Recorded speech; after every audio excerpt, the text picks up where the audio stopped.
මම නමින් නිර්මාල් සටින්ක 2022 වර්ෂයේ අපස උසස් පෙළ විභාගයට පෙනී සිටලා විශ්වවිද්‍යාලයේ 2022 හා 2023 අධ්‍යයන වර්ෂයට අදාළව කළමනාකරන හා මූල්‍ය පීඨයේ කළමනාකරන උපාධි අපේක්ෂකයෙකු ලෙස පළමු වසරේ අධ්‍යයන කටයුතු අවසන් කර දෙවන වසරේ අධ්‍යයන කටයුතු හැදෑරීමට බලාපොරොත්තු වෙමින් සිටිනවා.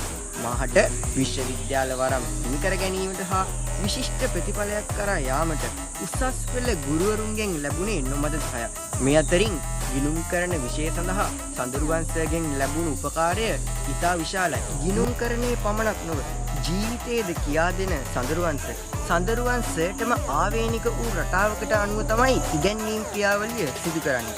විෂය කරුණු කියා දෙන විදිය, විෂය කරුණු ධාරණය කරන විදිය, විභාගයට සූදානම් කරන විදිය, අපේ මනස නිර්මාණය කරන විදිය සටම ආවේනික වූ රටාවක් තමයි. ඉතින් නංගියේ මල්ලියේ උසස් පෙළ විෂය ධාරාවේදී වාණිජ්‍ය විෂය ධාරාව හදාරන්නේ නම් ගිණුම් කරන විෂයට සඳහා සඳරුවන්සව බය නැතුව තෝරගන්න කියලා යෝජනා කරනවා.